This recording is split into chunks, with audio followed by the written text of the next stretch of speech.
A state senator is now speaking out about his proposed bill that would allow the prosecution of protesters who engage in what he calls economic terrorism. KOMO's Kara Kosinic just spoke with Senator Doug Erickson and joins us live with more. Kara? And Mary, we spent the day trying to track the senator down, and we finally connected right here in Mount Vernon. He tells me he's been working on this legislation for months, but wanted to wait until after the election to roll it out to the public.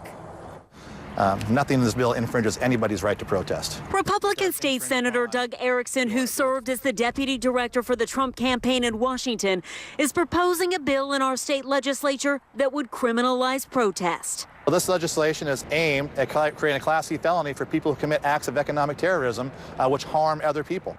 Erickson says the bill would allow prosecution of people involved in protests that block transportation and commerce, threaten jobs, and put public safety at risk.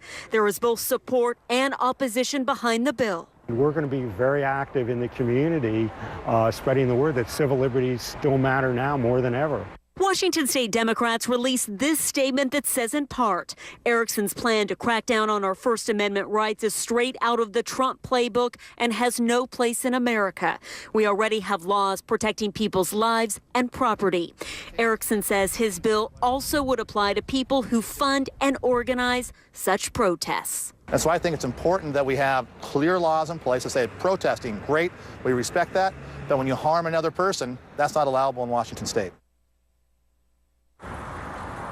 And the bill will get a hearing in January when lawmakers return to our legislature in Olympia. Live in Mount Vernon tonight, I'm Kara Kosinic, KOMO News. Thank you, Kara.